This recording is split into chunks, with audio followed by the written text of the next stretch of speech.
Good afternoon, everyone. I am Commissioner Marita Davis Johnson. I serve as chair of the Ops Committee. My colleagues that sit on the committee with me is Commissioner Robert Patrick and Commissioner Ladina Bolton. And so with that, we're going to we have a short agenda today. We're just doing discussions. We're going to first start with the charter review recommendations. And John, are you ready?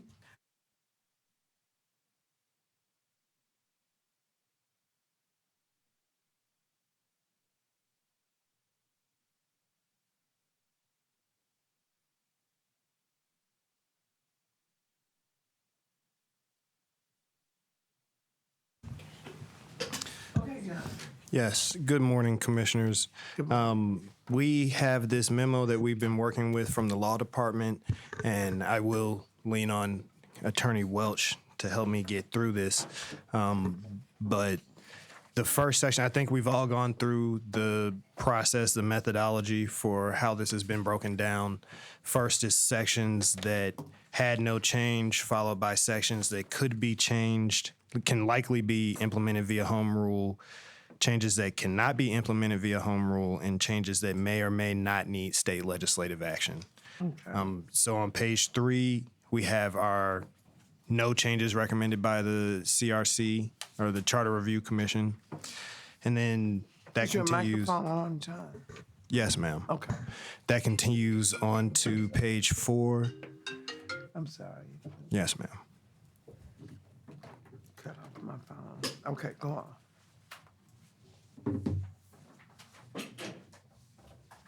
And then section 2 speaks to changes that can likely be implemented via home rule by the governing authority. So I think that we'd be best served by starting with this section, seeing exactly what it is that we agree with, or if there are any changes that we need to make. Okay. So starting with section 2, the commission itself, the substantive change was to update to the most recent census year, 2020. Madam CEO supports this. It got 15 votes from the CRC. So let's see. Okay, do y'all have any questions? And that section states what? I don't. Section 2. Section 2, yes. Mr. Welch. I'm sorry. Mr. Welch is gonna come help me speak to the specific language requested Yeah. or the specific changes that have been So that we can suggested. get through it, if you could just tell us what that language states. Absolutely. Deputy County Attorney Matthew Welch. In section 2, that change simply updates the census year. When the org act was originally adopted, I believe it referred to an earlier census, maybe 1990 or 2000. And this simply updates so that all references are to the most recent Okay. decennial census, I believe is how you say it. And that would be 2020. Yes, ma'am. Do you all have any questions or concerns about that section? Okay, so we fine with that. The next section, section 3, is the establishment of the commission, and it is also updating the most recent census data and election terms. Okay, what is that section? So the first half is the same, Madam Chair. It updates to the most recent census, the 2020. All references to the census would be changed. And then the original org act set the staggered terms for the commissioners and determined who would be elected every 2 years. This updates, it does not change those terms, but it changes the start dates to a more recent point in time. Does that make sense? The actual terms that each of you serve and the cycle of election does not change. Okay. Again, it just references a more recent date rather than the Original date. in the org act. Okay. There is no change to your terms or the order of election. Okay. Do y'all have a problem with that? Oh, questions, comments? Okay. I have a question just about how we archive the changes. There'll still be a record of what was previously adopted, but this would just be placed as what's current for whatever we approve. She's saying that you're not erasing. We'll still have a record of prior than 2020, but it just updates it. Yes, correct. So the existing ORG Act, as originally adopted and codified, will remain available on the books in the archives, and this would simply update. Any changes that are adopted either through home rule or at the legislature would just be codified in that new ORG Act. Thank you. Do you all have a, Just a one. you have a quick question? Okay. Is there a sense why this was something they paid attention to? This seems relatively small in the whole scope of things. Is there any indication why this got attention? You can say no if there was. Yeah, no not indication. that I'm aware of. I mean, the charter review report doesn't go into really that level of detail Good in enough. most aspects. They simply make their recommendations. And just to back up, Commissioner, historically, all previous versions of the ORG Act, all amendments, all changes are published annually or whenever those changes are made. So anytime you would want to know about the history or how an item has evolved or a particular provision has evolved, we can pull that for you. It all exists. Okay. Do you all have any questions or issues on that? So we're fine with those three. Okay. Okay, our next section is Section 10, Annual Financial Audits. Substantive changes, they renamed the section Audits. No, we're on page, we still on page? Yes, ma'am, this is the last one on page Oh, 4. okay, I'm sorry.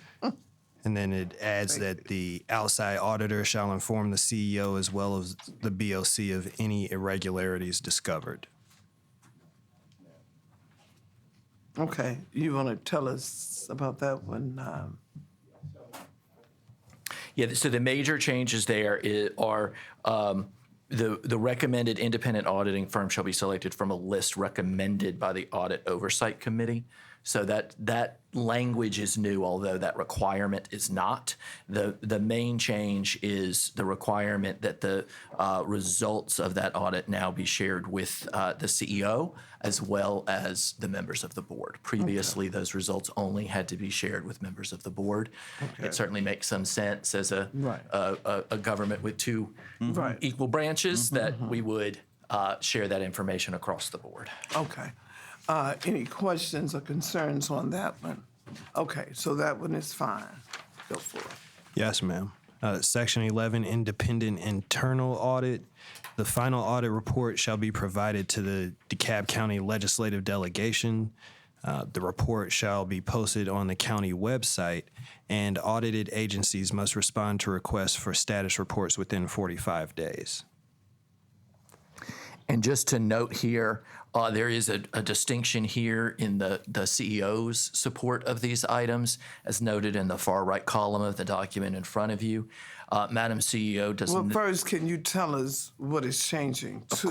Of course. So the first bullet point would require that the audit report would be provided directly to the legislative delegation. That is a new requirement that doesn't currently exist. Again, that is the one that the CEO felt was unnecessary. My understanding from my discussions with her is that these would be publicly available subject to request by open records, and in fact, in another provision, required to be published on the web. So she didn't see the need, as I understand it, to provide them directly to the legislative delegation. The second two bullet points, again, the second would require that it be posted on the website. That does have CEO support. And a request that audited agencies respond to a request for status within 45 days. The way it's currently written, they have deadlines to respond, and there is the ability to check in, but there's no deadline when that check-in takes place. So this just puts a little more structure on the process. Okay. Are there any questions? Okay. For the first bullet, was there any indication that the delegation had an interest in receiving them? Because if not, that would be a waste of time to send something that they didn't expect to receive or expect to review. I just don't have that level of information in terms of how they made their decisions Okay. Okay, I'm good with bullets 2 and 3, Madam Chair. I'm good with 2 and 3. Okay. Me as Okay. well. 2 and 3. Yep. Okay. Okay, So thank the you, Commissioner. consensus would be eliminating the first The first one. and going with 2 and 3 of that. All right. Section 15 was Okay, appointments. so John, are you making note of that? Yes, ma'am. Okay. Section 15 was appointments to public office. The COO, the recommended changes that the COO shall maintain a roster of all appointments and vacancies. Okay. So currently, the org act is silent as to who would maintain that roster. In practice, here in DeKalb, it has been a responsibility of the clerk. As you will note to the far right here, the CEO does support signing that duty, but the CEO believes it should stay with the clerk, not the COO, but does believe that copies of that roster, and all appointments, all vacancies, should be provided to the CEO, the COO, and law. Okay. I'll agree with that, that the clerk should have that responsibility. What about, I'm with you. okay, so let's say the clerk should have that responsibility. Yes, And ma'am. with copies to the CEO, COO, and law. So we want to take Madam CEO's suggestions as the changes that we would like to Yeah, implement. mhm, Yes, I ma'am. think it makes sense. Yes, ma'am. Because the COO already have a lot on his plate, huh? That broad shoulders. Not that I'm looking for. Okay, okay, great. Shall hold responsibility. All right. It's assumed that the commission gets that as well. We'll make sure that's in the language, sir. Okay, yeah, add the commission as well. So plus the BOC. Yeah. Yes, ma'am. Thank you, Robert. Hey. Section 17 is the enactment of ordinance and resolutions. It's renaming the section. That section currently simply was titled Veto Power of the Chief Executive, but it includes provisions that go far beyond the veto powers. So I think the suggestion is that it's renamed just to be a little bit more encompassing of what's actually contained in the section.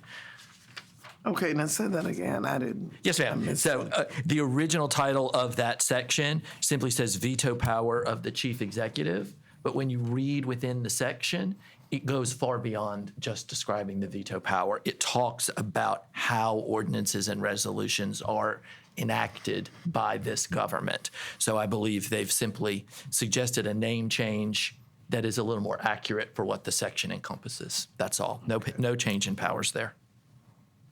Okay, and what would the section be renamed as? So now it includes both. It is both enactment of ordinances and resolutions, semicolon, veto power of the chief executive. So the title reflects What it is? the full breadth of the section, yes. Do you all have any issues, questions? Yeah, I'm fine. So that one's okay.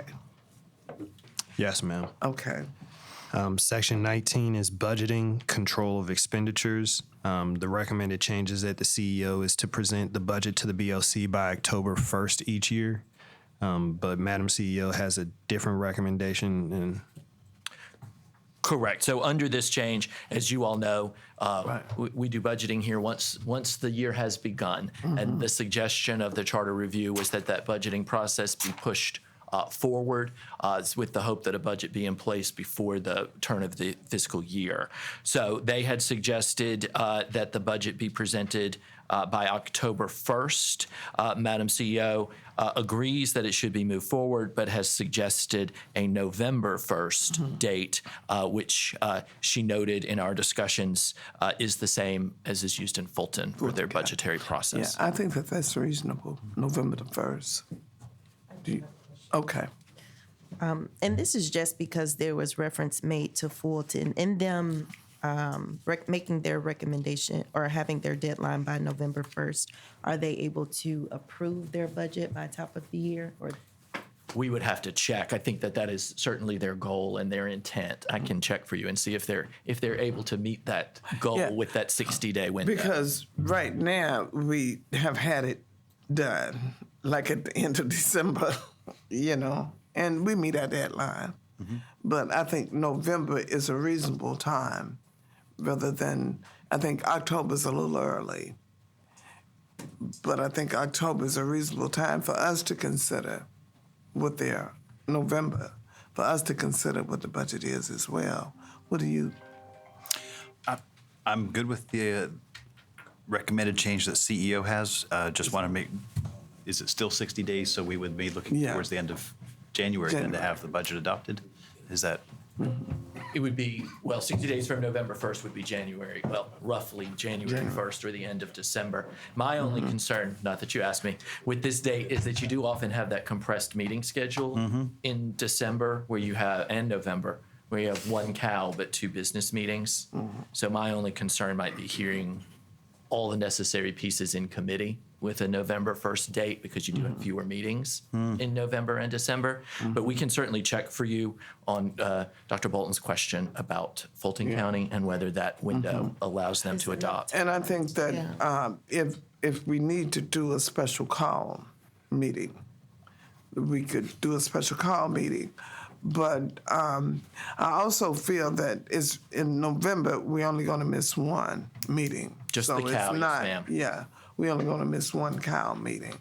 And in December, we pack them up. So, so I think that we can make it. And if we need to have a special call meeting, we can. But I think October is a little early to say you need your budget in by then, because we have things that we need to do as well.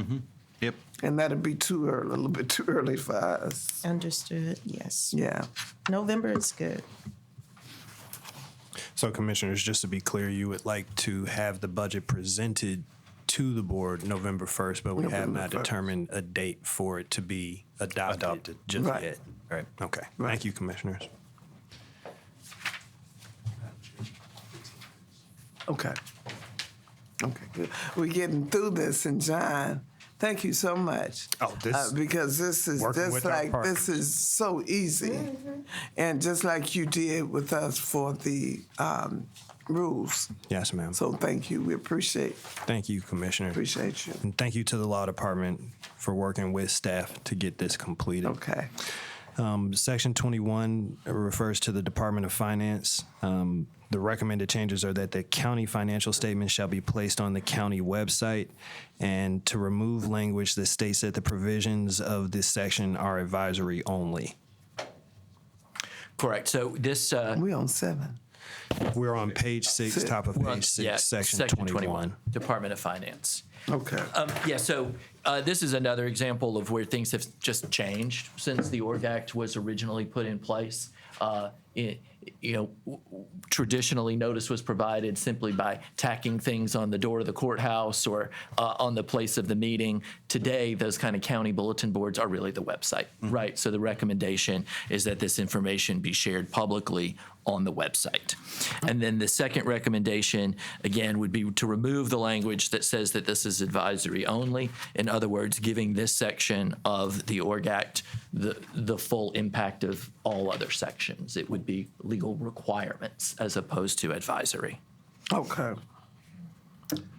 I do have a Okay. question on that. So if we were to look at the city of Suwannee, Gwinnett County, they post their financial statements, but they also include, you can put in your address, and it shows you what your tax liability is to the county, and then it shows per minute your dollars being spent on any one of the different priorities. Is this something that, would that be covered under this right here, or is that something you feel would be separate language? So this language only requires the biannual, the June 30th and December 31st financial statements to be posted. Additional information certainly isn't prohibited by this, but the strict This is what requirement this is that those two exact documents would be posted. Zach? And in my mind, when I look at this, I'm seeing like the annual financial report. Yeah. The annual audit that shows how the money was spent and so forth, which is actually audited statements. Right. What you just described, Commissioner, sounds much more like something that would probably be managed as part of the budget process. And we may have a product, OpenGov may even do something like that. I'd have to check with TJ. But Okay. that sounds different than what. Yeah, because that's not dealing with individual accounts. Gotcha. This is dealing with making sure that the public have our statements. Okay. Well, I think it's a good idea, and I would love to have further conversations on that. I don't know if that would be a FAB conversation or an ops type conversation, Okay. But let's stick yeah. to what we got here. but it's a good idea. Okay. Okay, I think that this is okay. Okay, so both of those requests, okay. Yeah. Yes, ma'am. Section 22 is records minutes. Yes, ma'am. Section 22. And I records think that minutes. Commissioner Massar is, Nicole Massar is on the line. Welcome, Commissioner. You're on and you can hear us, okay? Yes, I can. Thank you so much, Madam Chair. We had to be sent another link, but we are on now, and thank you for allowing me to be a part of this meeting. It's low, so is that on y'all's side or is it on her side? We're trying to boost it up a little bit, see if we can Okay. get her a little higher. Okay, but she hears us. Okay. Okay. So let's go to the next one, section 22. Yes, ma'am. Section 22, records and minutes, copies of supporting documentation, contracts, maps, etc., related to actions by the governing authority may be included in the minutes and provide for where the document shall be stored. So this one we had some concern with. Legally, what your minutes are, as reflected in the notes in the column to the right, legally the minutes are the recorded version of what has actually taken place, right? So we have some concerns with the way this language is written that seems to imply that we would attach contracts, maps, or other documents to minutes that weren't actually presented to you. And it's noted here that we would. Apologies. It's noted here that we recommend a discussion with the clerk about this because, of course, the clerk is the custodian of those minutes and of Right. your records. So we want to make sure that she agrees with us. But my concern is that those minutes remain accurate. It's one thing to say, we could certainly note that the contract will be available in the clerk's office. They maintain copies of all contracts or through purchasing, right? But we were concerned about this language that seems to suggest that items that were not available for your review or provided as part of the agenda item could later be added to the minutes. That causes us some concern, and we think this is one that may need to be discussed with the clerk. And the change may need some wordsmithing if it's something you're interested in pursuing. I would recommend we don't. Minutes are minutes, agenda items or agendas are agendas, and the idea is the two are to parallel each other. But minutes are supposed to be the actual record. Saying as this as someone who used to put together minutes, I think it would be added difficulty. So. Yeah. Okay. Do you have any comments, Sarah? I just want to clarify because it does say records, a semicolon minutes. This is specifically for the recording of minutes and not any of the other records that the clerk keeps, including agenda items and such. This is specifically to the minutes. Is that correct? Correct. So let me read you the language. So again, we provided this to you in separate copy. I see you're all working basically from the summary that Right. we worked with John to put together.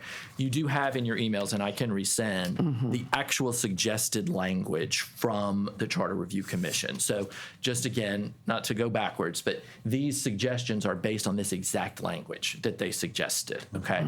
So let me just read it to you.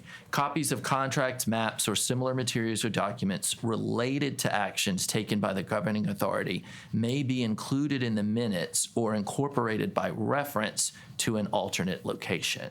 So again, just that plain language concerns us because it seems to imply that things that are related to an item but weren't presented with the item Item. would be attached to the minutes. Right. So that gives us concern with the clerk's ability to certify that the minutes are accurate. Accurate.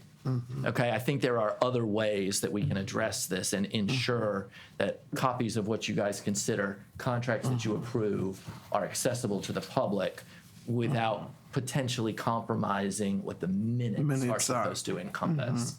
So again, I would suggest this is one where we need some input from the clerk on the best way, whether it's attaching them to agenda items, providing contracts once executed, what is the best process, again, so that we don't compromise the integrity of the minutes. Okay, so, okay. And so we can bring it back on our next discussion of the charter review. Yes, ma'am, I think this one needs a little further discussion. Okay, Yes, ma'am. I'll mark it as something that we bring back. okay, thank you. Okay, section 24, Yes, ma'am. Officials not to have financial interest in county contracts. It's a change in sorry. title. And I have my apologies, Madam Chair. I had my hand raised. oh, with I'm regards- sorry. It's quite I'm all right. sorry. They have to let us know. Yeah, Yeah. and I was getting ready to ask you all to let us know if Commissioner Messiah has a question or not, or comment. Okay. Thank you. Thank you so much, Madam Chair. And just as an FYI, County Attorney Welch, I'm actually reading from and reviewing the suggestions themselves, the Carl Vincent Institute Charter Review from December 2023. And to that end, in Section 22, there's some other areas. One, 22C, that references OCGA 50-18-71C and incorporating that statutory language, but then also adding for Section E, that the governing authority shall establish and maintain a record retention program in compliance with, again, referencing OCGA, this time 50-18-99. And so as I am, participating in the review of it, I am not just sort of picking certain aspects to address, but actually looking at the suggestions as a whole.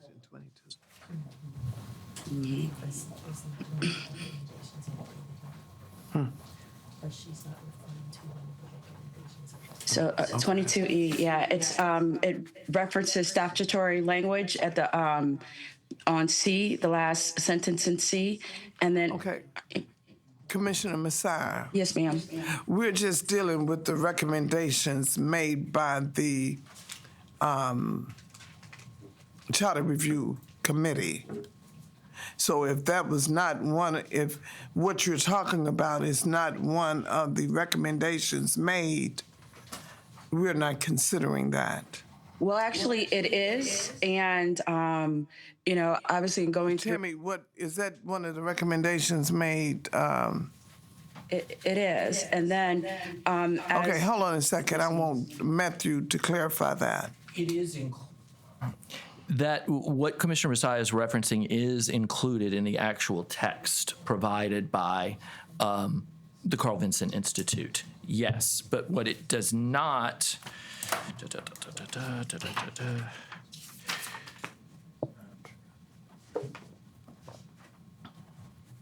Does not change the language. But it is not listed in the summary chart of major changes that this document is based on. Okay. So what she's speaking of, is there a recommended change? I think in C, it's recommended simply to reference the state law. actually, yes, it is. I'm sorry. The first article, it speaks to, towards the bottom, shall be known as the DeKalb County Charter Review Commission and shall be composed of 17 citizens of DeKalb County appointed according to the 2021 executive order. This is based on the recommendations. What are you reading from, and tell him the page that you're reading from? I'm looking at it. Section 22, Section C. Correct. It simply adds a reference to state law. Thank you. Okay. And then in Section E, this is already a requirement in state law that is simply now added to the org act, that the governing authority shall establish and maintain a records retention program in compliance with OCGA 501899. That's already required under that code section. It's simply being pulled into. So it's already required? Yes, ma'am. Okay.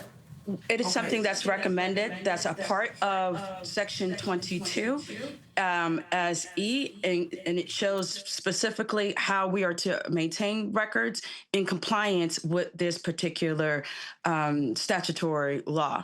So that is one of the recommendations that are made. That's already included, Matthew? Yes, ma'am. Okay, so we good with that. It's already included. Okay.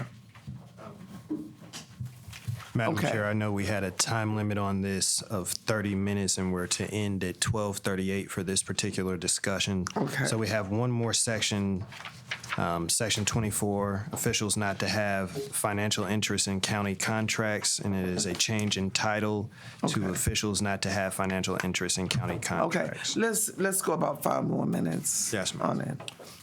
So as Mr. Manson said, Section 24 is primarily a change in title. It used to be entitled "Officials Not to Be Interested in Contracts," and it has been changed to probably a little more accurate statement: "Officials not to have financial interest in county contracts." Okay. And then just to piggyback on Commissioner Messiah's previous point, as with Section 22, there is one additional small change here, which includes a reference to the state law that mirrors this provision.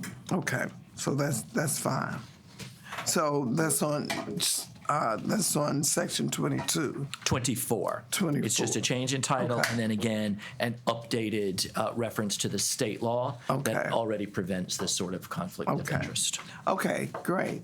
So you all have a problem with Section 24? No. Okay, so that's great. Okay. So- Well, we haven't finished that one. No. Section No, 1, oh, no. Section 2. Section Oh, 2. for home, so we finished the ones for home rule. Well, there are two that you said that you wanted to come back to, budgeting, What is that? that would be Section 19, ensuring that we have a correct adoption window. Even if we did move it to November 1st, what would be the adoption date? And Commissioner requested Yeah, that we look at decided Fulton. everybody was fine with November the 1st. Yes, that's for the CEO to present the budget to Right. you all, but would you like to change the date that the budget is adopted based on? Oh, adopted. Yes, ma'am. You would like to, Because to when? currently, isn't it March 1st Last meeting in February. or last meeting in February? I would like to move it to January. If we're going to have at least 60 days in the prior year, I think we should move it to January. December. So you'd like you'd like both the presentation date and the adoption date moved in this section? Yes. Okay. So 60 days, is that good? Commissioner Messiah has a comment as well. Okay, so 60 days, is that 60. is that good? Zach, I'm sorry. is it something that need to be discussed, or is 60 days good? January you say December say the the first- 31st, but I would say January the 1st. Or the first business meeting in January? Yeah, Up to the you first guys. business meeting in January. 'Cause Yeah, I that- could deal with the first. That puts you on business- pretty much equal footing with what you have now. Okay. If you get it in, The first. yes, exactly. You get Okay. about the same amount of time for review. If you get it on Okay. November 1st and you're supposed to adopt by that first meeting in Right, January. okay. First meeting in January, y'all good with that? Sounds good at the table. I'd like to be able to look at it a little more in depth. Okay, so we're gonna come back to the ending date when we should have it approved. Yes, ma'am. But we're considering Right. the first What I have meeting in is January. what I have is that we have consensus on the November 1st date for the CEO presenting the budget to the board, Right. and we need to do a little bit more investigation about the date that it will actually be passed. Right, Yes. and we'll come back. But Yes, ma'am. But the discussion is to consider the first meeting in January. The first business meeting in January. Yes, Yeah. ma'am. Okay, Zach and then Commissioner Messiah. Okay. So I just want to ask one general question on this topic, and that is the board's concern, is the greater concern the receipt of the proposed budget sooner or the adoption of the budget prior to going too far into the fiscal year? Yeah, going too far into the fiscal year. Okay. You know that we don't have any money right now. Right. I mean, the commissioners Right, so it's do not 2 have months any. worth Yeah. of operating without improved Yeah. budget. Right. So- And see, we probably need operating money like y'all do before Right. March. We all do, right. Okay. Yeah. Okay, so I'll take this back just for our conversation as we okay. look at, Okay. you know, the best time to submit. And I know that we're Okay. saying November 1st, is that what we said? November 1st. Right, but is the maybe will we need a be the little more con- time. I don't know on that, if that's okay. Okay. That's why I okay. asked the question. That's fine. I did want to clarify something Zach was indicating. If you think about it, because we don't pass the budget until March, and then the expectation is that we stop spending in October, we don't have but 8 months. Y'all putting a lot of pressure on us. We are putting a lot of pressure on. You are. We. You are. Okay. So yes, we should reconsider Okay. these dates. Understood. Okay. Okay, good. Commissioner Messiah. Thank you. And we are joined also by, and we're glad you're feeling better, Commissioner Longspears. We're also being joined by Commissioner Longspears. Okay, Commissioner Messiah. Thank you so much, Madam Chair. And to that end, and the concern, it does say that the final budget shall constitute the commission's appropriation of funds for the year. So it does create some limitations for us to be able to have access and the time frame for which to spend the funds. Opposed to March 1st, the suggestion, according to the review commission, is that it say that it's December 31st. And so I'm not sure if we want to consider, putting a date certain, opposed to our first business meeting, because obviously when it comes to a state or a statutory level, they're not considering when our first meeting is or is not, but we identify a specific date. But the recommendation is December 31st prior to the year of which it pertains to. And then if we fail to, then to approve it by then the document for the county until a final budget is approved by the commission, that we're stuck with what we have, which essentially be nothing at that point. So I would just, suggest that we think of some contingencies and what might be able to aid us in ensuring that we have proper resources and appropriations for our office during that time. With that, I yield back to you, Madam Chair. Thank you so much. Okay, thank you. Okay. Yeah, so this is something that we're going to discuss and come back to, taking into consideration everything that everyone has talked about. Yes, ma'am. So could you give us a frame of what we've accomplished today? Yes, ma'am. And In section 2, we have addressed all of the highlighted sections except for section 19, yeah, this is budgeting. home rule. And these are the home rule, yes, ma'am. And then we need to also come back with some input from the clerk on section 22, records and minutes. So there was a consensus, so what I have there was consensus of section 2, section 3, section 10. On section 11, the consensus was to eliminate the final audit report to be provided by the county to the county legislative. Section 11 was to delete the first bullet point. Yes, ma'am. We removed the first bullet and kept the second two. Yeah, we're fine with the second two.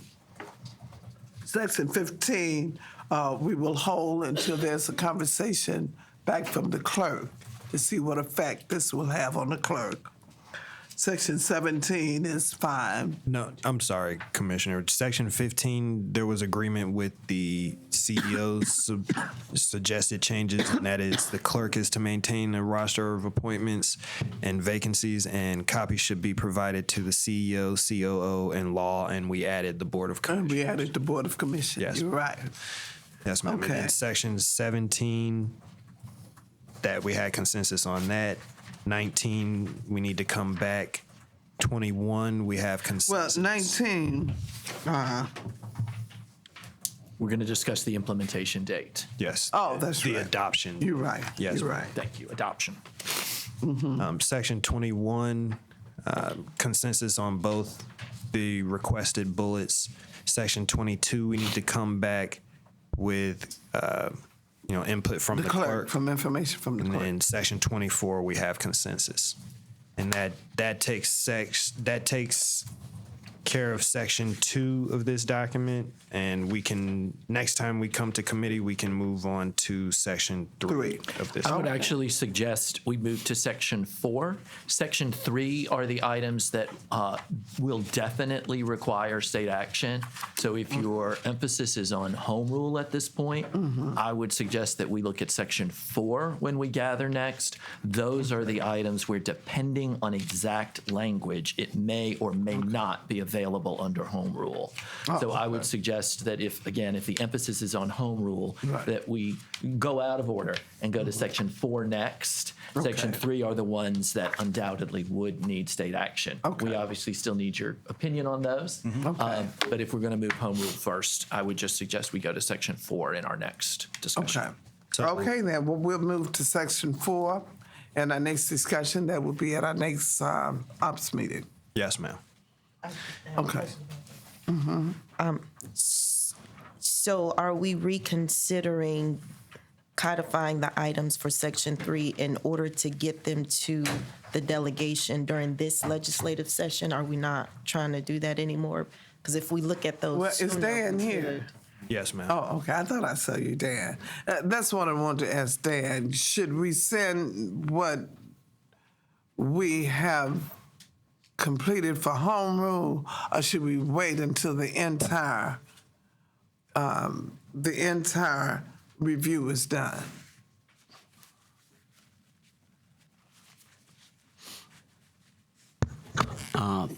Commissioner, I believe you will be meeting at least with the House delegation very soon, and you could either relay that to them then, or we could provide an update as to where you are, that Okay. the committee has agreed on these home rule items and is still considering the state items, Okay.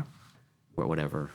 I think that would be good to sort of give them a status update of where we are. Okay. If there's nothing more, we're going to move on to House rule. Yes, ma'am. Okay. So everyone has 30 minutes for House. Everyone has this sheet with the green and yellow highlights. Okay. We were on, Thank you. Thank you. I want to say thank you, Matthews. Yes, ma'am. Are you on the home rules too? Yes, I'm. Okay, well, you coming back? Okay. Sorry, Matt. I would like to begin just by stating what the process has been thus far and where we're moving in the process. Staff worked with all commissioners to get their recommended changes to the procedural rules last year. We broke those changes down into 2 separate lists. The first list is the list that we've been going through, items that did not require any input from the law department, and we just wanted the commissioner's input as far as what changes you wanted to see. We've gotten about halfway through that list, and we have another list that is currently in the law department for review. And once we finish this list, we'll move over to the next list, and then we'll Okay. discuss complete changes to the So document. we're starting from our last discussion on home rule. Yes, ma'am. Okay. Yes, ma'am. Great. Okay, well, let's get going. So we are on page 5, proposed new section F. And this is a proposed new section from Commissioner Long Spears. Any agenda item assigned to a committee shall be heard by the committee within 30 days of its assignment. And then we had suggested language from Commissioner Shakira Johnson. If an item has not. Okay, I think Commissioner Long Spears stepped out. Amos, can you let her know that we're on one of her recommendations for home rule? Okay. Go on, John. Yes, ma'am. And Commissioner Johnson had a language suggestion based on the proposed new section. If an item has not been heard heard in committee within 60 days of assignment, the sponsor has the right to request that the item be heard before the committee of the whole and made an action item for the next regularly scheduled BOC. Page 5, section F, Commissioner. Yes, ma'am. Page 5.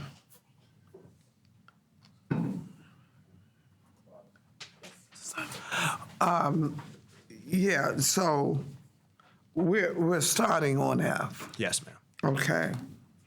And I would just like to say that sometimes a committee cannot get to completion of that item within 30 days. And so I would not be in support of bringing a committee item to the committee of the whole if we have not gotten in it within 30 days. I would say if that item is not out of committee within 90 days, I think that's a reasonable, then I would prefer 90 rather than 30. And, because sometimes we have to bring people in, we're waiting for a report, or we're doing this, and I think that's a reasonable time period, but I think we should have a time period on it to come before the committee of the whole. The problem that I would like to not see happen, that have happened in the past, is that we're spending 3 and 4 and 5 hours on an issue in the committee of the whole that really should be taken up in committee. Yes, ma'am. Okay, I'm coming to Commissioner Messiah after I first hear from my committee members. And then after Commissioner Messiah, we'll hear from Commissioner Long-Spear. So do you have something? I just wanted to hear from Commissioner Long-Spears regarding why the addition of the item before we commented on it. Oh, okay. Yeah, just an explanation. Is that fine with you, Robert? Okay.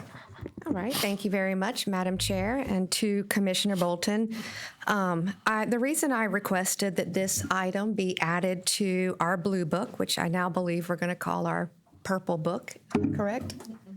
There was some, oh yes, Dion, Yeah, remember during our retreat? So yes, I think we're going to, purple. and I have a purple pen in honor of our new purple? blue book. Why purple?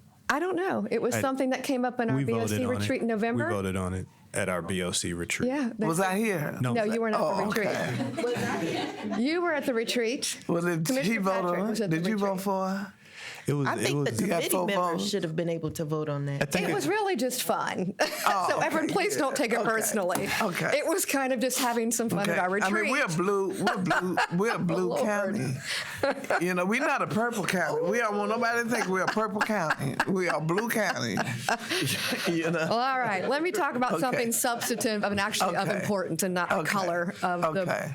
as you see, the binding Okay. of it. So yes, the reason I asked that this be included in our procedural rules, whatever color it might end up being, is because there were some instances last year and the previous year where items were held off of the agenda for many, many months. And I understand that it's the chair's responsibility and the chair's control basically over their committee. I just do believe that there need to be some guardrails so that an item can't permanently or for an extended period of time be held off of the agenda. I am certainly, so what my initial, and again, this was just the original draft that Mr. Welch and I think I did last summer even. It was a really long time ago. So we thought a good starting point would be at 30 days.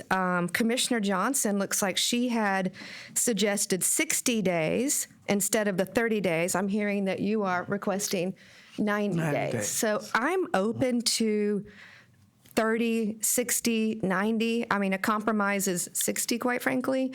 But I do like her idea of if it is not heard within that committee, then it would be automatically heard within CAL if it's not met within the identified time frame.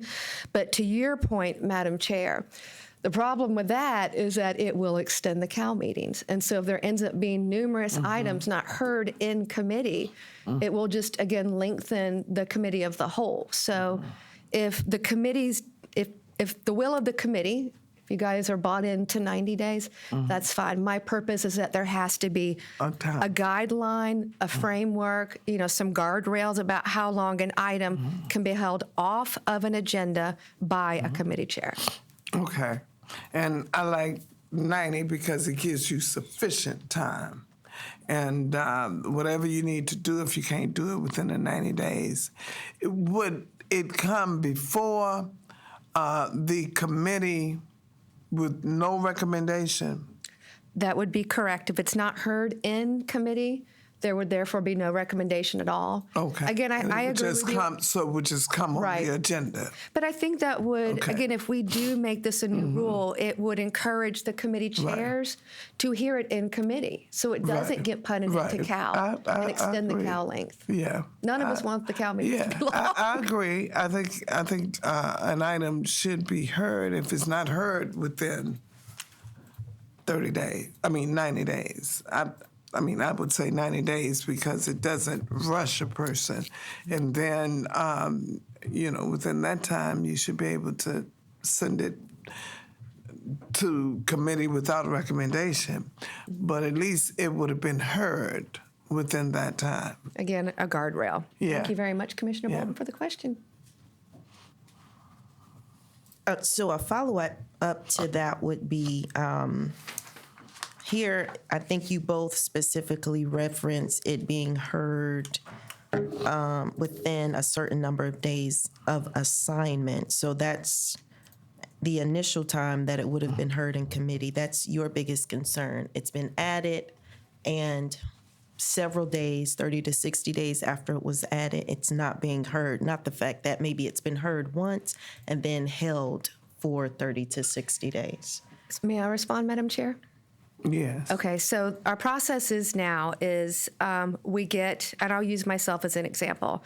Say I want a resolution on our procedural rule book being orange.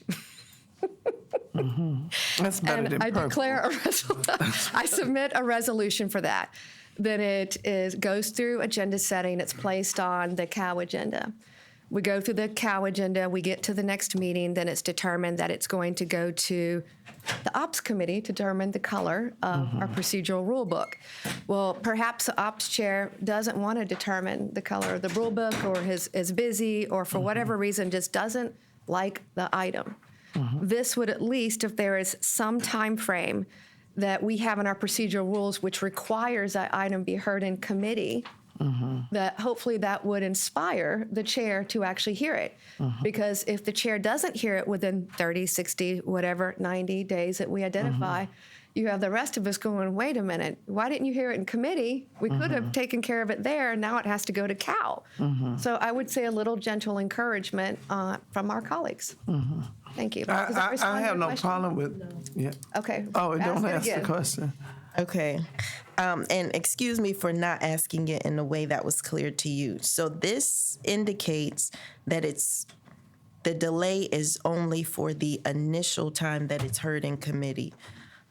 And it doesn't address whether, because my experience has most of the items are heard initially in committee, but then after that is when they are being held and not addressed.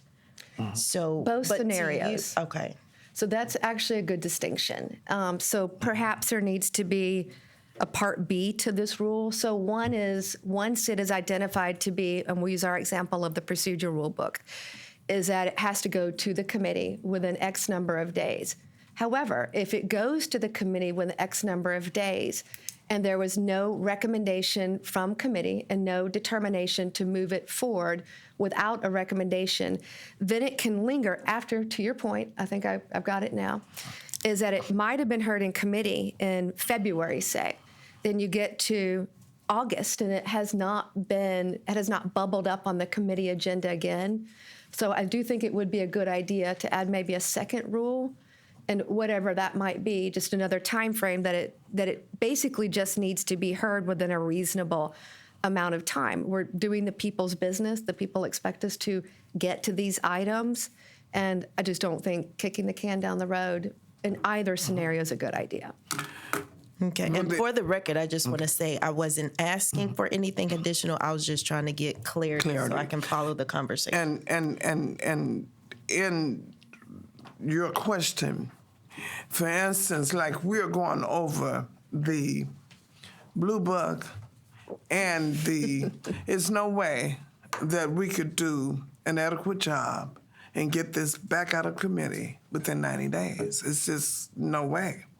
Because then you're going to have unintended consequences because you're rushing through important documents. Now, I'll agree if it's not heard, then it should be jumped back to committee. But the completion of it, I think, has to be based upon what we have in front of us. Right. Because some things are going to take longer than other things. Now, however that can be addressed, I'm open. May I respond to that? But let me, before you do that, Okay. I know that Commissioner Long-Spears, Commissioner Massar has been waiting, and Robert has not commented, so I'd like for you to comment. Oh, okay. Then we'll go to Commissioner Massar. Okay. I'm sorry. Terry so it must be a legal point, so I need to come back to Mr. Phillips. I can wait for the commissioners. I was going to make a suggestion, just a framework in which to think about this in a larger context that may be helpful. Items should go on the agenda for the commission, and you could space out how long it can be deferred for committee, which would have an automatic return to the commission agenda at the end of that deferral as a regular cycle, using what Commissioner Long-Spears has presented. When you assign an item, it goes to committee for 90 days and automatically reappears. The committee could explain why it should stay in committee for the body to consider. It would have the flexibility for the exceptional circumstance like overhauling standing procedural rules, but it would automatically appear as happens now. In addition, you could think about having a time when an item would have to be renewed so that it doesn't stay on your agenda and have 7 pages of red behind it because you've worked on it indefinitely. That's just a larger framework to cover both issues, front-end committee coming back for addressing and the full body having input, allows extended time at committee when appropriate, and the full body can be convinced that it should stay. And coming off the agenda, it can be reintroduced at a certain point, but it would come off the agenda having been on the agenda for a period of time that you think is inappropriate. I just invite you to consider that framework to cover both ends and the full process in between.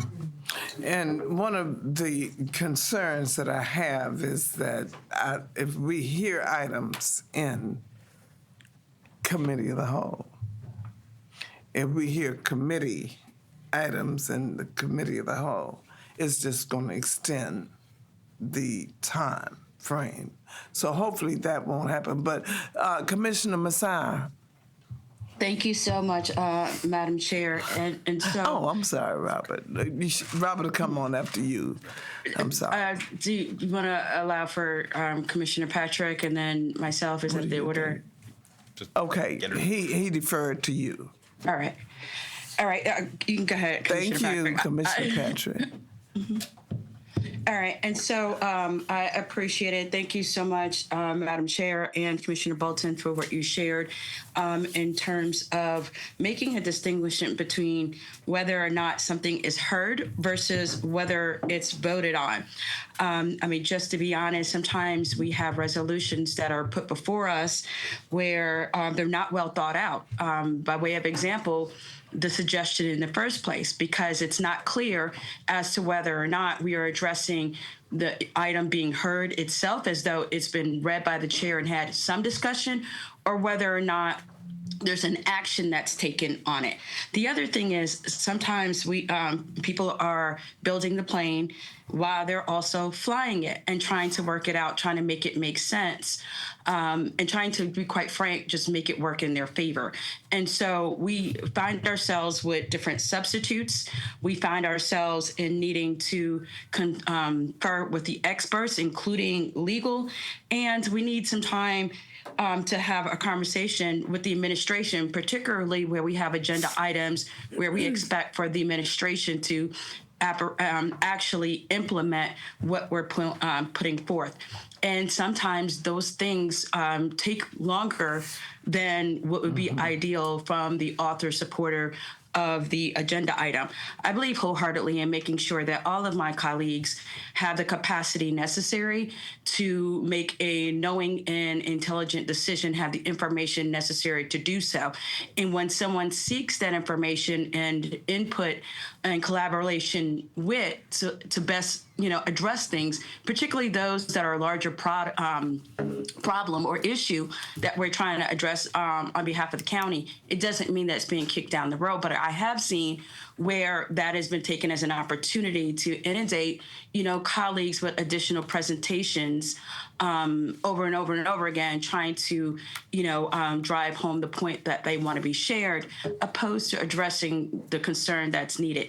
In order to make decisions that make a difference, we need to be able to flush them out. And it is the responsibility of the chair to manage that particular agenda item as it comes forth, to address it and before it's presented to everyone as a whole. So, we have a number of, like, for instance, I'll say with PECS.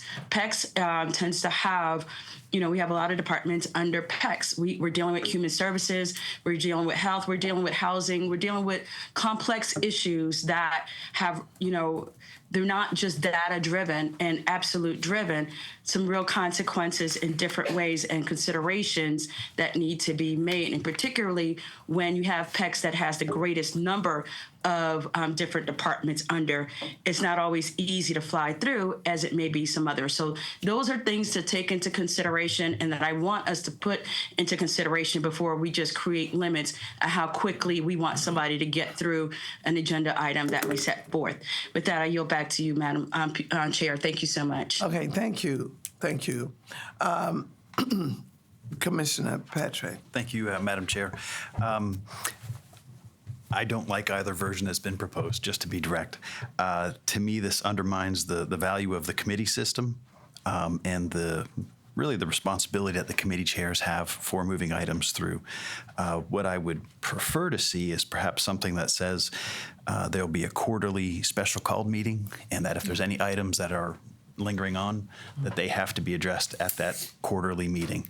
But to start getting into prescriptive solutions, which seems to be, I think it will have many more negative consequences for us as commissioners if we start relying on, there's a built-in rule that says we have to operate a certain way.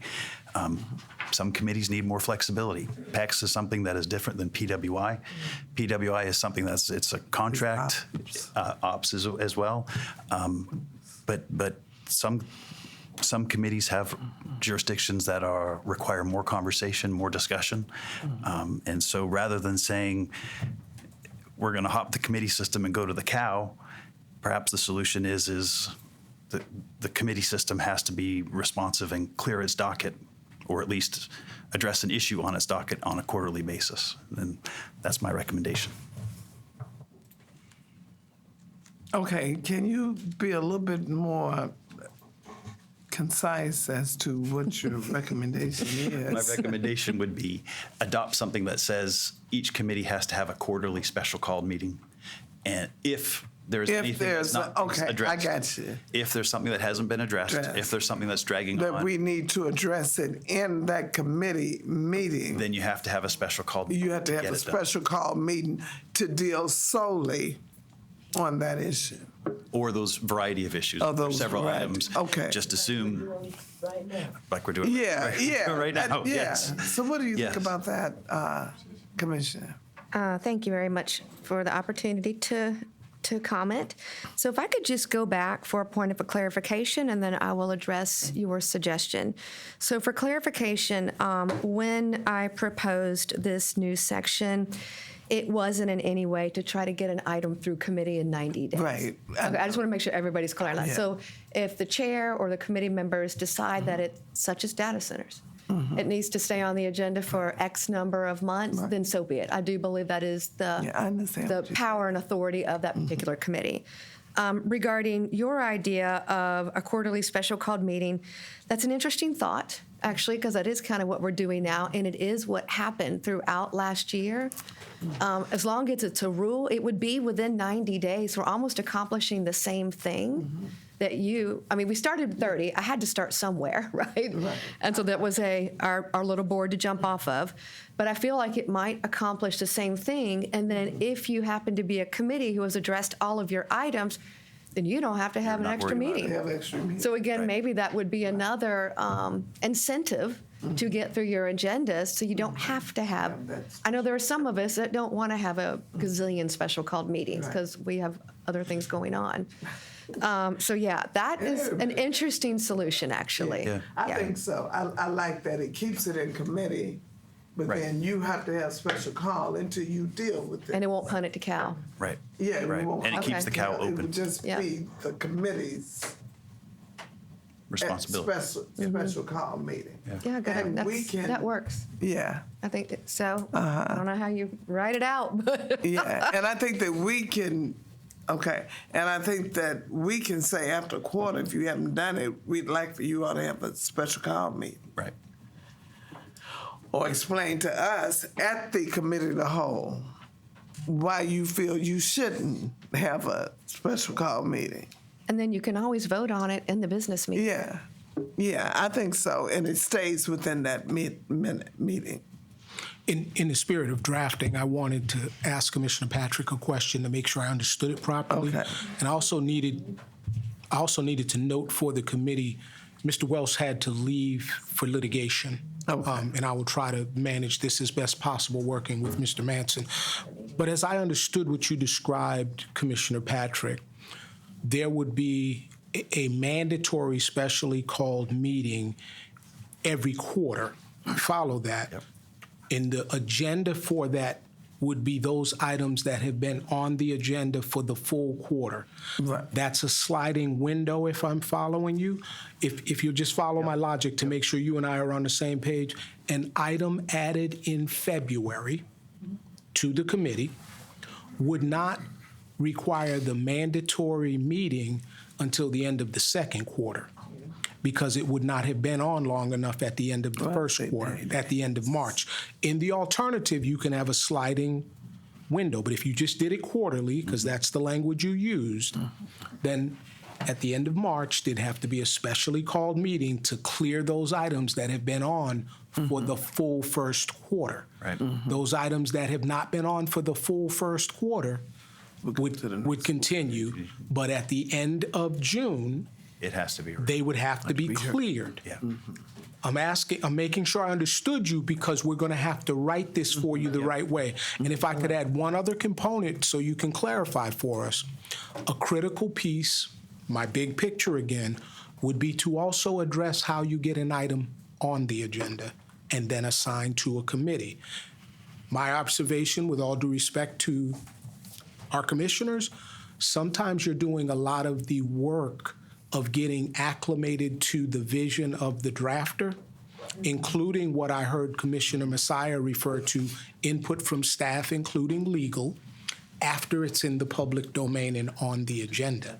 And you start dealing with substitutes and reevaluating what you guys individually think of the substitute at the committee level, then again, for the full body. So I would just invite you to consider how an item gets on and trying to work through some of those issues as preliminary matters before it's in the public domain, as you construct this matrix of how items will move through committee in a timely fashion, mandatory quarterly, 90-day sliding scale, whatever you decide. We will write what you direct us to write, but I wanted to put those out there. Okay, and do understand that there's other recommendations, changes of recommendations that may address one of the items that you just discussed about bringing things on the agenda. There's a recommendation on that.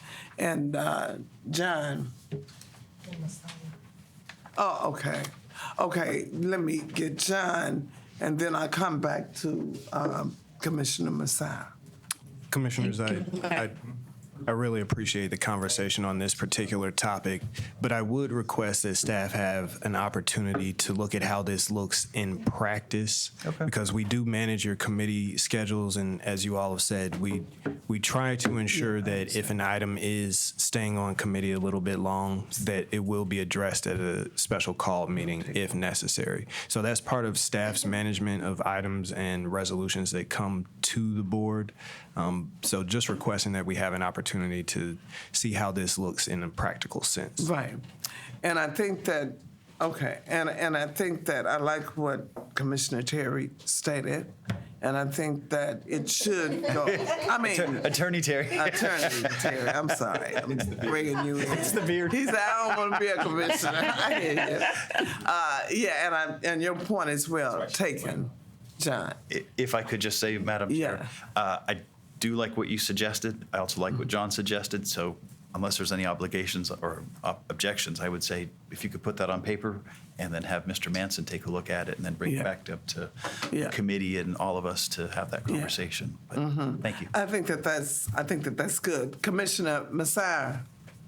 Thank you so much, Madam Chair, and I agree. I appreciate what Ensign County Attorney Phillips shared in terms of considering whether or not there are additional changes and revisions, and what Mr. Manchin shared as well. And that's the point, making sure that we're getting the input of. My ask is that it be at a position, if we're going to put particular time limits and, try to move it through the channels, that it's at a point where there's not additional changes and revisions that need to make, that there is a process that has gone through where it's consulted with legal and the administration, to be quite frank, just for implementation's sake. And so that we and our staff, so that we have it at a point where it can actually move forward during a special call. And to the special call point, I'm also going to ask for us to consider work groups, because sometimes, so a special call in lieu of, so it's the same idea, but with a special call, you bring in, work group, you have the ability to bring in outside experts and to bring in, the public communicate. Let me say this, Commissioner Messiah, the work group must be the committee. And whoever the committee decides to bring in for their guests is up to them. But the committee is the one that deal with the agenda items. Yes, and but that's what a work group is. The committee wants to deal with that is up to the committee.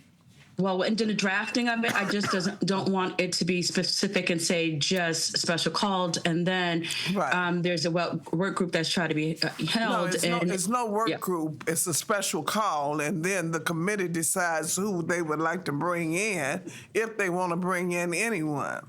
Well, then that eliminates a work group from our working options in terms of being able to have a meeting, because that's part of what a work group is. It is inclusive of the committee. It doesn't eliminate the committee.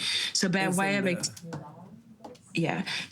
of example, with the housing work group, it was the committee was there and any other commissioner, and we had decided DeKalb that was there. Okay. So what we're dealing with right now, Commissioner Messiah, are the committees, not the work groups. We have work groups on further down that we will discuss, but we're dealing with committee assignments and how long it stays in committees. And that's our focus right now. Commissioners, if I may. Okay. Work groups, that section of the procedural rules is part of the section that the law department is reviewing because there are questions about the legality of work groups and Yeah, constituting. well, we're dealing with committees Yes, ma'am. right now. Okay, so Commissioner Spears, if you're fine with what Commissioner Patrick stated. Yes, Madam Chair, and I guess Law and Mr. Manson will do a review of that, but absolutely, I feel like it accomplishes what we're trying to accomplish. Okay. Thank you, Chair. Thank you, Chair and Fine. Commissioners. And if everybody's fine with that in the committee? Yes, yeah, I'm fine with that too. So, okay, so you got that, John? Yes, ma'am. Okay, we're gonna take one more, and we're gonna call this special call off, because we have a long day, a long evening. Oh, that's right, you know I'm not gonna cut Zach off. Zach? And thank you, Madam Chair, but my comments, I think we're moving in that direction. As the board contemplates what items make it to the agenda, what I think would be very helpful for all of us in the process is some sort of review and understanding that, you know, whatever is put before the board is going to have a legal implication, an administrative implication, a financial implication, and a policy or political implication. And, you know, to the extent that, and I think we've been doing we didn't do it beforehand, but I'll take the tires or a number of these things that we've been working on collectively lately that I'm very pleased because we're coming together and I think presenting a better product to the board. Right. So to the extent And to the we can public work as together. well. Right. So I just think that can be very valuable. Yeah. I'll be very quick. Just to cheat, I ask you to please elaborate for your colleagues, but from a legal perspective, whatever you say can and will be used against you in a court of law. which is where you're going to be challenged on some of these things, and why I have said to you it is so important to have certain segments of the discussion outside of the public domain, honoring the open meetings requirements, email, passing memos, and those kinds of things.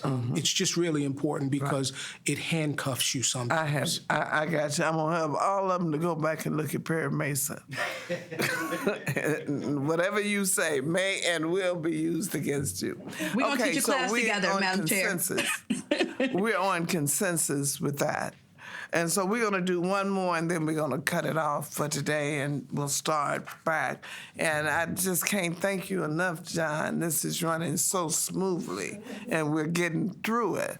Now, if I did have you last year, John, but I had to make you some new documents. Remember? yeah, I had to I make, gave you he had to huge documents to make it easier to go through, because giving us we couldn't go through that. Okay, give me the next one, John. With all due respect, John's partner all along has been Matthew Welch.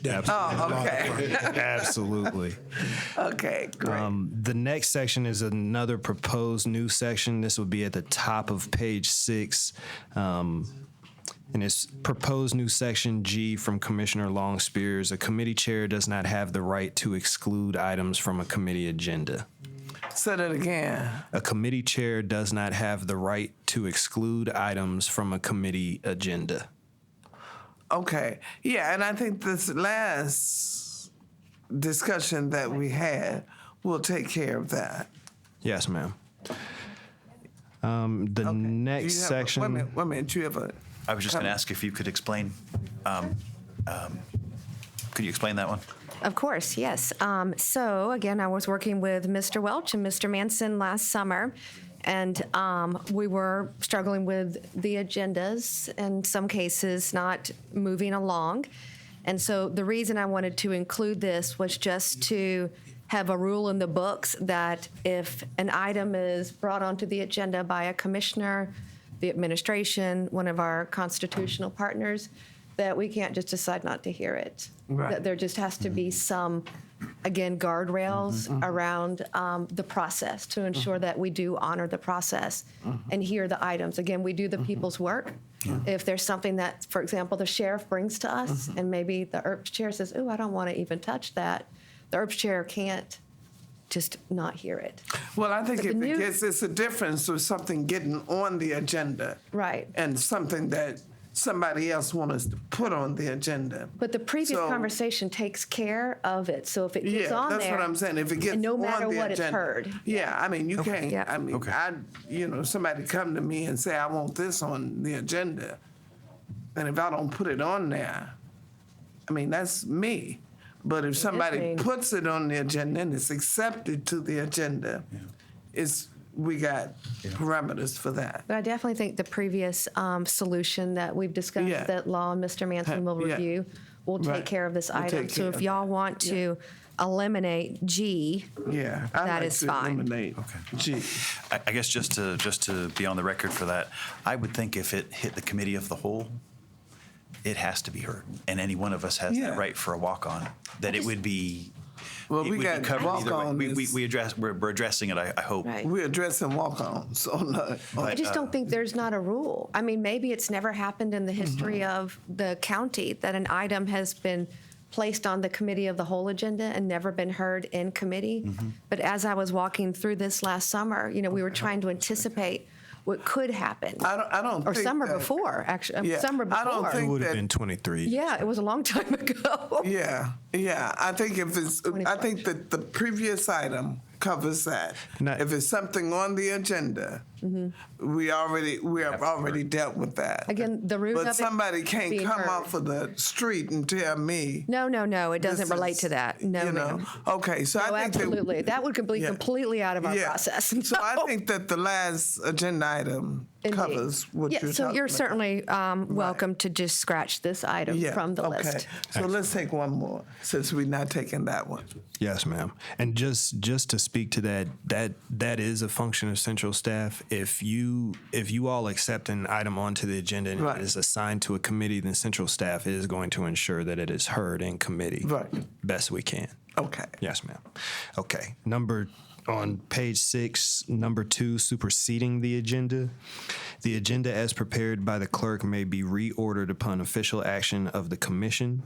The chief executive officer or designee, a constitutional officer or designee, or an individual commissioner may, upon motion of any commissioner, withdraw from the agenda an item that he or she has sponsored, so long as the withdrawal occurs before the item is finally acted upon by the commission. And the recommended change was that we capitalize CEO. That was it. Yep, that was it. That was just a minor change. Okay. So when we do In purple? when we do a withdrawal, it is with prejudice or without prejudice. No, ma'am. No, only zoning. And I would ask. I mean, when we do it on the That's for zoning. Zoning. That's Oh, that's specifically just for Only zoning. zoning, Yes, yeah. ma'am. Okay. So, and that is something that is addressed further in the document as far as the recommendations that you all make out of committee. But for agenda items, you don't have a withdrawal without with prejudice. prejudice. You actually also don't have a deny for agenda items currently. Okay. So that's something that we would like to address, but it's on the second to last Okay. page, so we will get there. Okay. So I have no problem with that. Just capitalize the CEO. I have no- Excellent. The next one, do we want to do one more, or do you want to cut here and come back? We're at 1:30 now. Well, now, what about, let me ask you this. That's zoning, so that's fine. Yeah, okay. Okay. Okay, us to the next section if we just do item 4, Okay. because next is Roman numeral. okay, that's fine. Yes, ma'am. So on page 6, number 4, unanimous consent. Unless otherwise required by law, any preliminary item may be acted upon as an action item at its first reading with unanimous consent of the commission, to be acted upon after the reading of its subject by the presiding officer. A motion for action on a preliminary item must be made by a member who has obtained the floor and properly seconded. If the chair hears no objection prior to a call for discussion on the item, then the item shall automatically become ready for action. And we had some suggested language change from Commissioner Long Spears, and it was really for clarity. And in the first sentence, unless otherwise requested by law, any preliminary item that appeared on the published agenda for a particular commission meeting may be acted upon as an action item during its first meeting only with the unanimous consent of the commission. That's in the first sentence for consideration. And then there was some capitalization, and then the last sentence of Commissioner Longspear's suggestion, if any commissioner or commissioners express objection, the item shall not be eligible for action until its next appearance on a commission agenda. And I believe that those changes were requested just for clarity on our process in terms of how we actually address items that may be up for unanimous consent. So, okay, so are you saying that a chair, and usually when the chair puts it on the consent agreement, on the consent agenda, we asked if there's any objections to this being on the consent agenda. And if there's an objection, we usually don't put it on the consent agreement.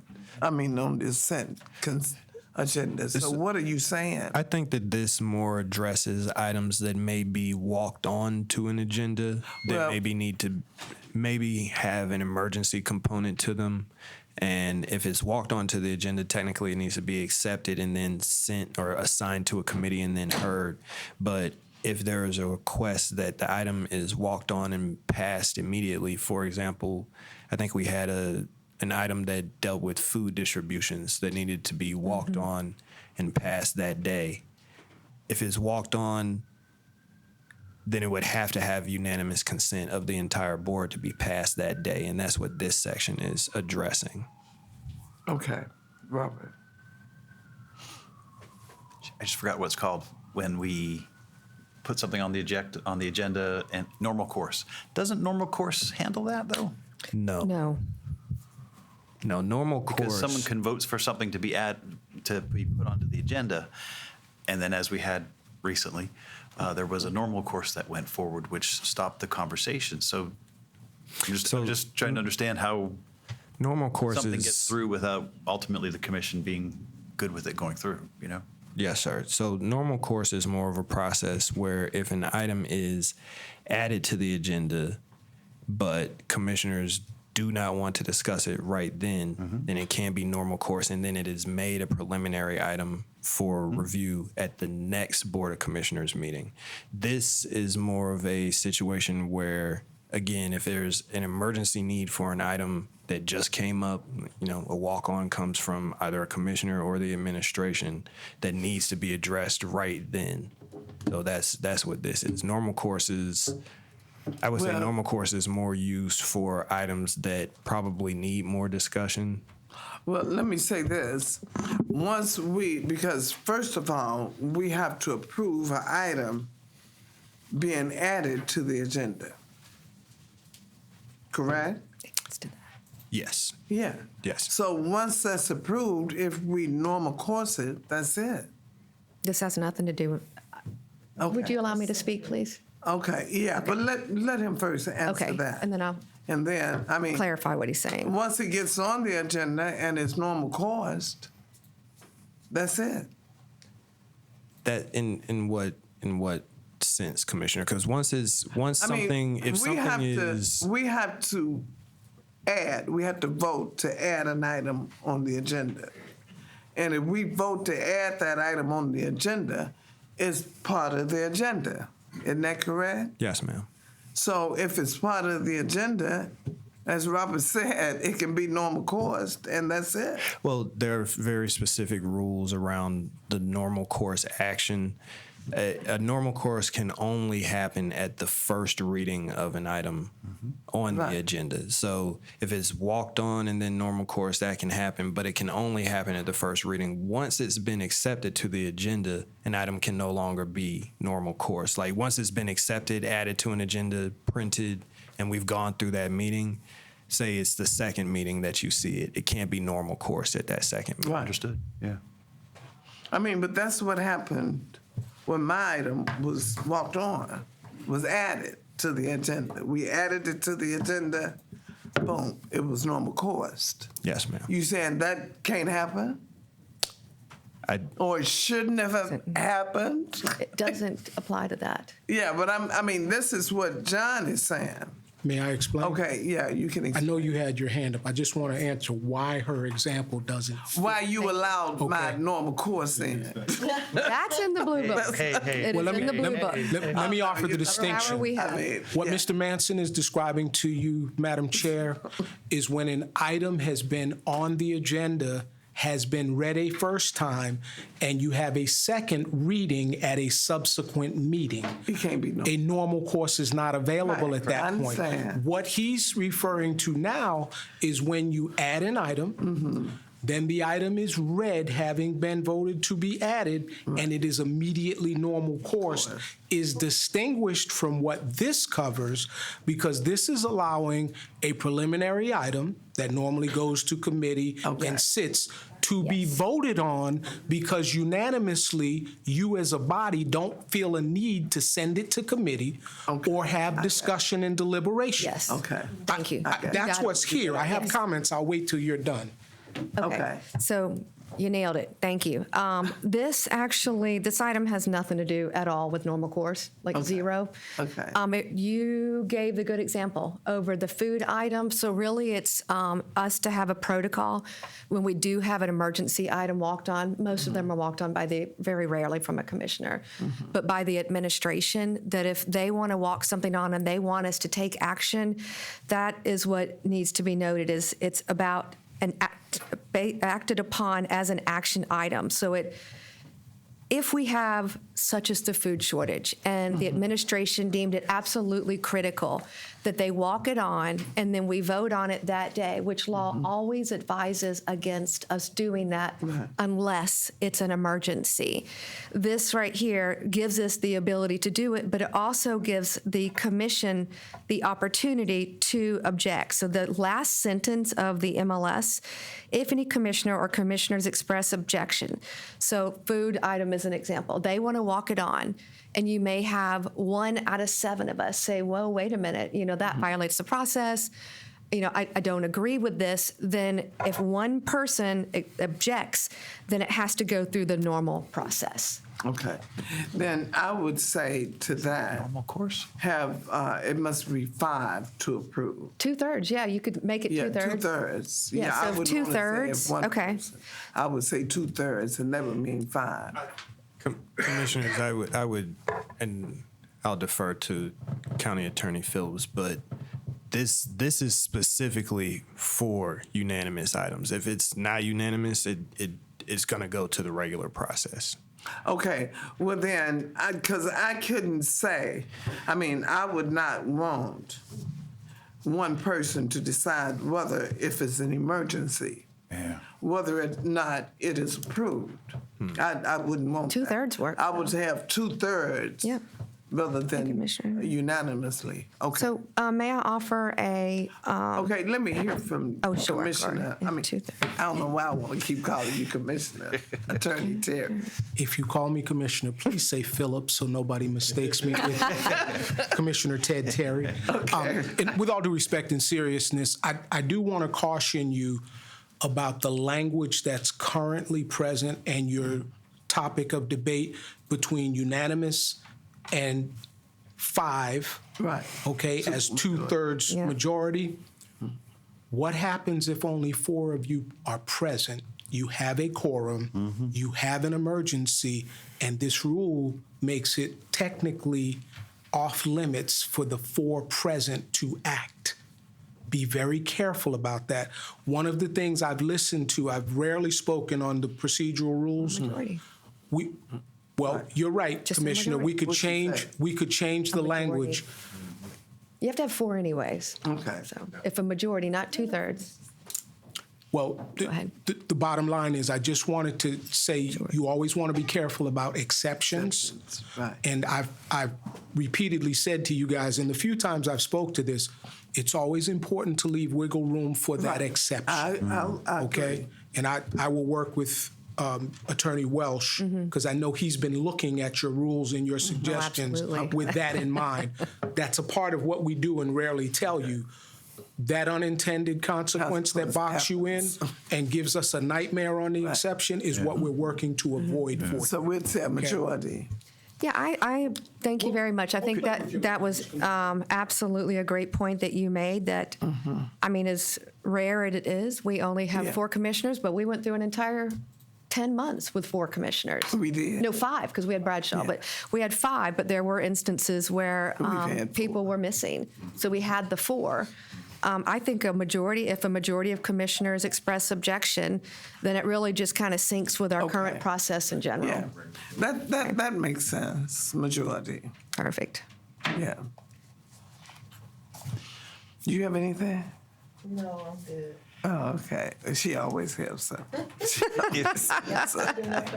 If possible, I'd love to have a sidebar with John and unofficial Commissioner Terry, and just get a little more in depth on this one because I'm still not tracking on this one. But. So, and just the way that I think about it, this is not a rule for normal items. This is a rule for exceptional items, and that's why it's specific to this unanimous consent. If we take those guards off of it, then it's just a regular item, and you need 4 votes to pass it. But this is specifically to she circumvent. said 4 votes for objection. Oh, okay. 4 votes for exception. 4 votes for exception. 4 votes. Yeah, you can't.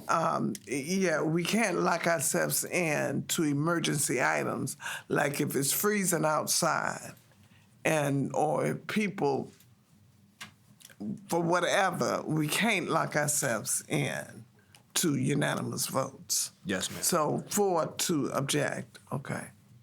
Considering what you guys were just explaining, if there is only 4 and all 4 vote for it, that's still unanimous. So that shouldn't be a problem. I stated that when 3/5 was brought up, which would require 5 votes. Yes, so 4 commissioners could not take. Majority. Because he said it may be unanimous. because he said it may just be 4 there. Yeah, and if they all vote for it, it's still unanimous. No, I believe the distinction would have been County Attorney Terry was saying based on the requirement that Commissioner Long-Spears suggested, if we put that it took 5 votes and there were only 4 people present, then it would exclude you from having any kind of action, even if the 4 people present unanimously agreed. Right. Okay, I didn't Dr. see the Bolton, it was 5 in here. I'm sorry, I only read unanimous. Yeah. It was the chair's recommendation that we avoid 1 commissioner hijacking the process and move to 5. That's when I commented that we have to be careful. Because we may not have 5. It wasn't about the original language of I got you. unanimous. Okay. Okay. I think Commissioner Bolton's on. I mean, not Bolton. People mix us up all the time, right, Commissioner Bolton? Okay. Yeah, they do. Okay. I'm looking at the long day, the long night. And so we hope that all of you all talk today so you don't have to talk tonight. There you go. Get it out right, go on, Madam Chair. Messiah. Thank you so much, Madam Chair. Yeah, and I would like to just echoing, what Commissioner Patrick's share is, and just wanting to make sure there's a level of clarity and just desiring, and instead of having a duality in process, to be able to sit, with himself, with Mr. Manson and legal to further understand and make the clarity. Because if there's an objection to just moving things forward, if one commissioner raises an objection, I would think that should be sufficient out of respect to professionalism to be able to further flesh that out. But that may not be the position of us all collectively. So just trying to further understand the implications and what we may be able to do collectively as a whole, I think would be helpful. So I want to be able to, Commissioner Patrick, join and maybe some others will want to have more of a conversation to, better understand and make the determination for this final item. With that, I yield back to you, Madam Chair, and thank you so much. Okay, so you got what we stated? Okay, thank you. Okay, so with that, do we have a motion? Motion to adjourn. Okay, and then we will start back on 4. Okay, Yes, ma'am, we will start so John, back. do you want to give us a recap of what we've agreed upon and what we're doing so we don't have to come back to this? Yes, ma'am. Okay. So what we went over today was proposed new section F, and staff will work with the law department to craft language for that particular section. And that's on page, we started on page what That's now? on page 5. 5, okay. And staff will be working with the law department to ensure that the process is solid and that we address either the quarterly special call meetings or other requirements. But staff did request that we review that one, and we'll work with law to do that. And that's on the quarterly that we, Yes. okay, Yes. great. And then for section G, on page 6, top of page 6, we scratched that section completely because it should be covered by the Okay. proposed section F. Number 2, we have agreement on language for number 2. And then number 4, staff will work on language and speak with commissioners about the intent of this item. Okay, work on language. And speak with commissioners about the intent of this item. And Commissioner Patrick said that he wanted a sidebar offline to understand the intent of this language. Okay. But we will. Is that everyone's understanding of everything?